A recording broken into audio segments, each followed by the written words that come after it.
kadhaa tumekuja hapa kuwasindikiza Walimbwende ambao wanaiwakilisha Miss Grand. Labda leo ni safari ya nani na pengine uelekeo ni wapi?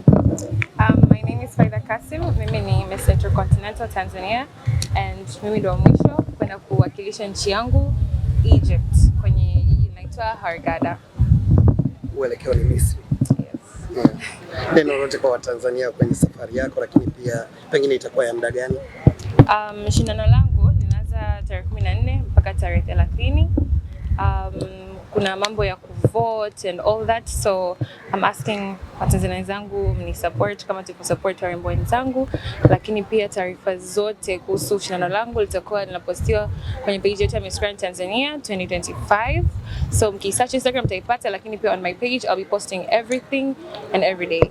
Sawa, waelezea Watanzania unachokwenda ukifanya ukiwa unabeba bendera ya Tanzania na ratiba itakapokuwa kujua mashindano. Okay, so kama inavyotambulika kwenye mashindano yetu ya Miss Grand ilitoa washindi 7 na mimi ni kati ya wale washindi 7. Na pia ni the first ever Miss Intercontinental from Tanzania. Ili shindano lina miaka huu ni mwaka wa 53, lakini Tanzania haijawahi kushiriki. Kwa mimi ni mshiriki wa kwanza kutoka Tanzania kwenda kushiriki Miss Intercontinental, ambayo shindano lake linahusu the power of beauty.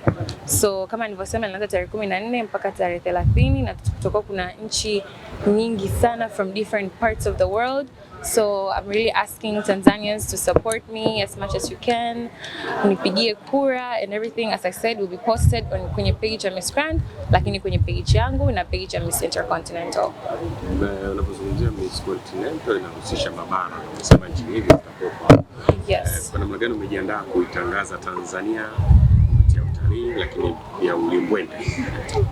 So warembo wenzangu waliopita, I have learned so much from them. Kwa nimeona pale walipofanya vizuri na pale ambapo labda mimi nilikuwa sijui, nimejirekebisha kwa uwezo wangu, and my management, madam wangu, Madam Nazi ameniandaa vizuri. So I'm going to give it my all because this is actually the first time and I'm the last. So I'm going to give it my all because it's something that I really wanted to do. It's a dream come true. So I'm going to give it my all. I'm going to do anything and everything I can kuhakikisha kwamba nchi yetu inapata sifa nzuri. Unaweza kutumegea unachoenda kufanya ama ni siri kwa sababu ya mashindano? I like surprises. So I really want you guys to have the thirst to watch. So yeah, it's going to be more than surprises. Mimi swali langu mbali na kura ambazo naomba kwa Tanzania, kuna kitu kingine ambacho kinamsaidia zaidi Miss huko ambapo naenda mbali na kura, kwa sababu nyingine ambazo zinamsaidia mtu kushinda?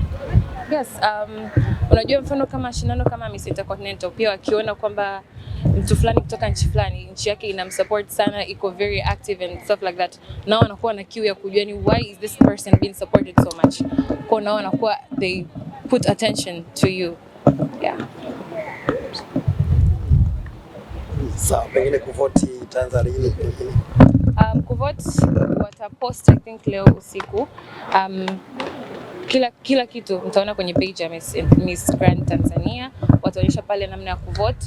Kuna link itapostiwa kwenye bio. Kwenye hiyo link utashuka chini, utafuta mshiriki wa nchi yako, and kuna maelekezo pale on how to vote for your person, of which easy votes zinasaidia a person kuingia direct top 7 ya all continents. So it's a very good thing, it's a very good step for our country. Yeah. Kwenye mashindano kulikuwa kuna pressure kwenye mashindano. How confident you are kwamba unakwenda kufikia malengo yako? Honestly, I don't really get that nervous because, as I told you, I've seen my friends, they've gone there, they've done so much, I've learned a lot from them. Ingekuwa labda sijaona chochote au sijapata like support from the organization hapo sawa, lakini honestly I'm not really nervous. I'm just very, very excited because I was really waiting for this day and it's something that I've always wanted to do. So I'm very happy, I'm very excited, not really nervous, and I just can't wait to fly.